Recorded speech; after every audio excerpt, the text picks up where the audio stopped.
بسم اللہ الرحمن الرحیم۔ السلام علیکم سامعین، آج آپ جس کہانی کو سماعت فرمائیں گے اس کا نام ہے وہ بچہ۔ مصنف مجید احمد جئی، صداکار مجید احمد جئی۔ جمعۃ المبارک کا دن تھا۔ نماز جمعہ کے بعد سبھی لوگ مسجد سے باہر نکل رہے تھے، کچھ ابھی نوافل پڑھ رہے تھے۔ ایک بچہ جس کی عمر 10 سے 12 سال رہی ہوگی بڑے خشوع و خضوع کے ساتھ دعا مانگ رہا تھا۔ اس کی آنکھوں سے آنسو نکل کر رخساروں کو چھومتے دامن گیر ہو رہے تھے۔ وہ ارد گرد کے لوگوں سے بے نیاز دعا میں مشغول تھا۔ اس کی عمر میں اتنی پختگی، یہ عمر تو جنونی ہوتی ہے، یہ عمر بے پرواہ ہوتی ہے، آوارگی بھری ہوتی ہے، گرم خون، ابھرتے جذبات ہوتے ہیں، آنکھوں میں سپنے سجے ہوتے ہیں، شرارتیں ہوتی ہیں، اٹکیلیاں ہوتی ہیں، عاجزی انکساری نہیں ہوتی، شوخی پن نہیں ہوتا، مغروریت ہوتی ہے۔ عاجزی اور انکساری کی عمر تو بڑھاپے میں ہوتی ہے۔ خشوع و خضوع کے ساتھ عبادات بڑھاپے میں کی جاتی ہیں، جب کوئی فکر نہیں ہوتی، جب کوئی کام نہیں ہوتا، تب یہی کام ہوتا ہے۔ انسان اس عمر میں رب تعالیٰ کی طرف رجوع کرتا ہے۔ جب اولاد ٹھکرا دیتی ہے، جب رشتہ دار منہ موڑ جاتے ہیں، جب اپنے نہیں رہتے، بیگانے ہو جاتے ہیں۔ لیکن میں اس بچے کی عاجزی دیکھ کر حیرانگی کے عالم میں شرمندہ بھی تھا۔ میرے دل میں تجسس سا ہوا، اس عمر میں اس کی کیا ضرورتیں ہوں گی جو اپنے رب سے اس عاجزی سے مانگ رہا ہے۔ میرا دل چاہا اس بچے سے جا کر پوچھوں کہ وہ کیا مانگ رہا ہے۔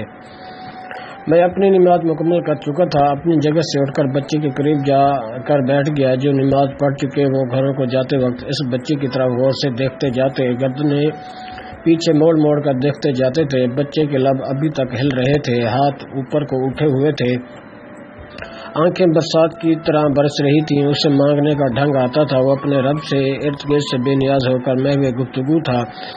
تھوڑی دیر بعد بچے نے دعا مکمل کی اور اپنے دونوں ہاتھ چہرے پر پھیرتے ہوئے اٹھنے لگا تو میں نے مخاطب کیا، بیٹا رب سے کیا مانگ رہے تھے؟ ابو کے لیے مغفرت، امی کے لیے صبر، وہ ہر وقت روتی رہتی ہے نا۔ جب سے ابا جان فوت ہوئے انہوں نے رونا معمول بنا لیا ہے۔ بہن کے لیے اچھا نصیب اور بھائی کے لیے کتابیں، کاپیاں، اپنے لیے بہت سے پیسے اس لیے کہ گھر بھر کا خرچہ کر سکوں۔ بچے کا جواب سن کر میں حیران رہ گیا۔ چھوٹا سا بچہ اور اتنی پر اعتماد باتیں۔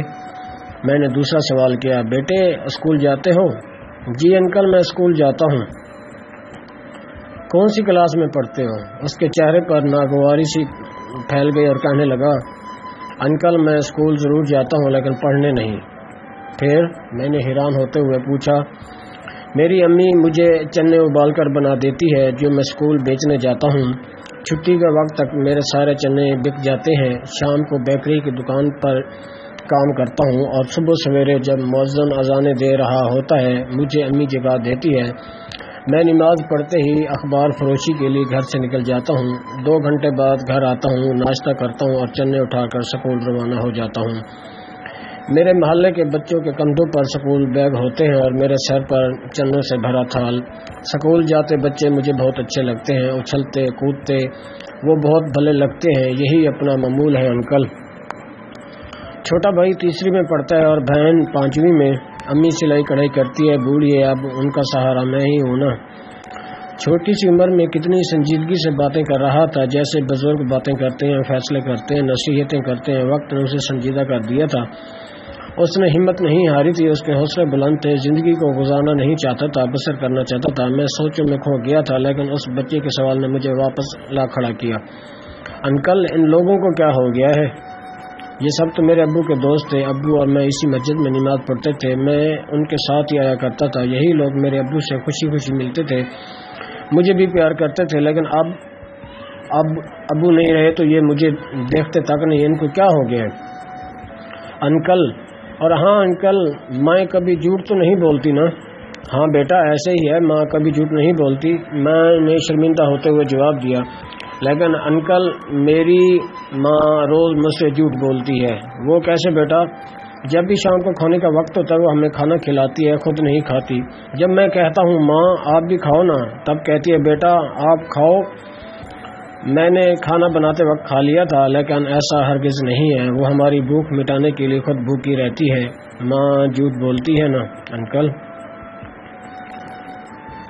میری روح تک تڑپ اٹھی، ننھے بچے نے میری آنکھیں کھول دی تھی، میرے سوئے ضمیر کو جگا دیا تھا۔ ہم ارد گرد سے کتنے غافل ہیں، ہمارے ارد گرد کتنے بچے بستے ہیں جن کو ہماری ضرورت ہوتی ہے، جن کے حقوق ہم پہ لاگو ہیں۔ ایسے لوگوں کی مدد کرنی چاہیے۔ انکل خدا حافظ، میرا بیکری جانے کا وقت ہو رہا ہے۔ وہ بچہ یہ کہتے ہوئے سلام کرتے میں اس سے باہر چلا گیا اور میں وہی بیٹھا سوچوں کی گرداب میں خود سے شرمندہ ہو رہا تھا۔ چھوٹے سے بچے نے میرے منہ پر تماچا مارا تھا۔ کیا ہی اچھا ہو ہم اپنے لیے نہیں دوسروں کے لیے جینا سیکھ لیں۔ والسلام.